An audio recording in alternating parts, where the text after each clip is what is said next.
আলাইকুম। চট্টগ্রাম মেডিকেলের emergency gate থেকে স্বাগত জানাচ্ছি। আমি সুমন মোল্লা। আমরা গভীর রাত এখন উপস্থিত হয়েছি চট্টগ্রাম মেডিকেলে। সুবর্ণচর থেকে একজন রোগী এসেছেন, ওনার অবস্থা খুব ক্রিটিক্যাল এবং সেই রোগীটি হচ্ছে কি গত কয়েকদিন আগে যে ঘটনাটি ঘটেছিল সুবর্ণচরের 3 জন নিহতের ঘটনা, সেই নিহতের বাড়ির আশপাশে। তো তাৎক্ষণিক আমরা খবর পাওয়ার পরে আব্দুল করিম ভাইয়ের নির্দেশে আমরা এখন গভীর রাত এখন মেডিকেলে এসে উপস্থিত হই এবং আমরা আর্থিকভাবে রোগীকে যা পারার আব্দুল করিম ভাইয়ের পক্ষ থেকে সহযোগিতা করেছেন। আব্দুল করিম ভাই, রোগীটা আপনার কিভাবে আপনার কাছে খবর পেলো বা চট্টগ্রাম মেডিকেলে নিয়ে আসলে? রোগীটা আসলে দীর্ঘদিন যাবত অসুস্থ, যেটা আমরা জানতাম না। তো গত 2 দিন আগে আমি যখন খবর পেলাম তখন ওনাদেরকে সিদ্ধান্ত দিলাম যে এখানে বা ওনারা যেখানে ট্রিটমেন্ট করতে মন চাই করেন। কিন্তু হঠাৎ করে ওনারা যখন চিটাং মেডিকেলে আসছে আমি শুনলাম তাৎক্ষণিক, যদিও আমরা তো ব্যস্ততার কারণে আসতে পারিনি, এখন আসছি, ওনাদেরকে দেখলাম এবং আমি দেখার পরে আমার পক্ষে যতটুকু সম্ভব হলো করে গেলাম। এবং আমি চাই যে ওনাকে, যেমন সুবর্ণচরের আরও অনেক মানুষ আছে, সুবর্ণচরের অনেক মানুষ আছে, ওনারে যে জাহাঙ্গীর ওনার নাম, ওনাকে যাতে অন্তত হেল্প করে।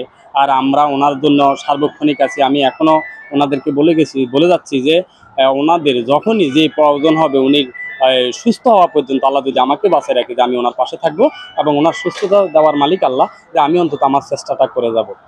ধন্যবাদ আব্দুল করিম ভাইকে। উনি ওনার নিজ অর্থায়নে যা পারেছেন সহযোগিতা করেছেন এবং ভবিষ্যতে উনি এই রোগীর সহযোগিতা করার আশ্বাস দিয়েছেন। এবং আমি বলবো চট্টগ্রামে যারা সুবর্ণচরের অবস্থান করতেছেন সবাই এই আমাদের, যেহেতু আমরা দীর্ঘদিন যাবৎ স্বেচ্ছায় কাজ করে থাকি, তো সেই সুবাদে আমাদের এই চট্টগ্রাম মেডিকেলে অহরহ সুবর্ণচর থেকে রোগী আসে।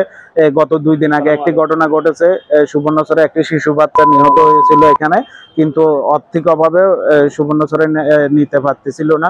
তো আমার যখন আমি রাতে শওকত ভাইয়ের লাইভটা দেখে আমার আফসোস হয়েছিল শুধু এই তো আমি শেষ একটা কথাই বলবো, আপনারা সুবর্ণচরের প্রতিবেশী যারাই চট্টগ্রামে বিপদগ্রস্ত হয় এবং যে বিভিন্ন রকম বিপদ এবং মেডিকেল ইস্যু নিয়ে যে সমস্যাগুলো হয় আমাদের সাথে যোগাযোগ করবেন।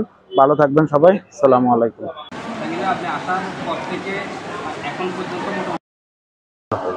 আর আপনার থাকা টাকাতে কোনো অসুবিধা হচ্ছে না তো? মোটামুটি বেটার ফিল করতেছেন? খাওয়া দাওয়াতে কোনো সমস্যা নাই তো?